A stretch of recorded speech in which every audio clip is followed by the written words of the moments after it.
Hello കൂട്ടുകാരെ, എന്തൊക്കെയുണ്ട് വിശേഷങ്ങൾ? അപ്പോൾ ദേ ഇവിടെ കുറച്ച് ദിവസം കൊണ്ട് അച്ചാറിൻ്റെ കാര്യം പറയുന്നുണ്ട് കേട്ടോ. അപ്പോൾ ഞാൻ കുറച്ച് മാങ്ങ ഇരിപ്പുണ്ട്, അതൊന്ന് അച്ചാറിടാനായിട്ട് അരിഞ്ഞൊക്കെ വെച്ചു.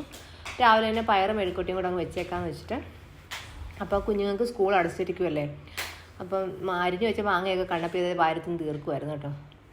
പയറും മെഴുക്കുട്ടിയൊക്കെ ഇതേ അടുപ്പത്ത് വെച്ചിട്ടുണ്ട്. ബ്രേക്ക്ഫാസ്റ്റ് അപ്പോൾ ഇന്നലെ തന്നെ ഉണ്ടാക്കി വെച്ചിട്ടായിരുന്നു. ചക്കയപ്പമാണേ. അച്ചാർ വേണ്ട ഉണ്ടാക്കേണ്ട എല്ലാവരും പൊടിയൊക്കെ ഇട്ടു. കുറച്ച് വെള്ളം ഒഴിച്ചിട്ട് അച്ചാറുണ്ടാക്കുന്നു കേട്ടോ. പെട്ടെന്ന് തന്നെ തീരും.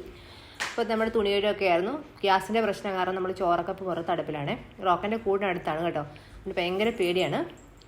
അപ്പോൾ ഇതേ ടയർ ചട്ടിയാണ് കേട്ടോ. ഇത് നമ്മൾ ഒരാൾ ഉണ്ടാക്കുന്നതാണ് ഉണ്ടാക്കിയാണ്. പക്ഷെ ഭയങ്കര പാടായിരുന്നു കേട്ടോ. അപ്പോൾ നമുക്ക് ഉച്ചയ്ക്കത്തേക്ക് നമുക്കിതേ മാങ്ങയും ചക്കക്കുരും കൂടെ ഒരു ഒഴിച്ചുകറിയാണ്. അതൊക്കെ അതേ ആയിട്ടുണ്ട്. പിന്നെ കുറച്ച് മത്തിയാണ് കിട്ടിയത് കേട്ടോ.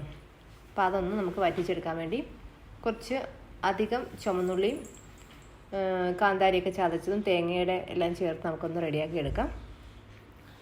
പിന്നെ കുറച്ച് മുളകും തൈ മേടിച്ച് വെച്ചിട്ടുണ്ടായിരുന്നു കേട്ടോ. കാന്താരിയും പച്ചമുളകൊക്കെ പലതരത്തിലുള്ളത്. അപ്പോൾ അതൊക്കെ ഒന്ന് നമ്മൾ ഗ്രോ ബാഗൊക്കെ നിറച്ച് വെച്ചിട്ടുണ്ടായിരുന്നു കേട്ടോ. അതിനകത്തൊക്കെ ചട്ടിയും ഗ്രോ ബാഗൊക്കെ കുറച്ച് അരിച്ചാക്കൊക്കെ ഉണ്ട് കേട്ടോ. അതിനകത്തൊക്കെ നട്ടു വെച്ചു. ബാക്കിയപ്പോൾ ഇനി ഇരിക്കുകയാണ് കേട്ടോ. അപ്പോൾ പിന്നെ ഞങ്ങൾ വൈകിട്ടൊന്ന് നടക്കാൻ ഇറങ്ങി കേട്ടോ. അപ്പോഴത്തേക്ക് കാല് കഴിച്ചിട്ട് ഞങ്ങൾ കുറച്ച് സമയം ഇരുന്നു. അപ്പം ഇത്രയൊക്കെ തന്നെയുള്ളൂ. Okay, by.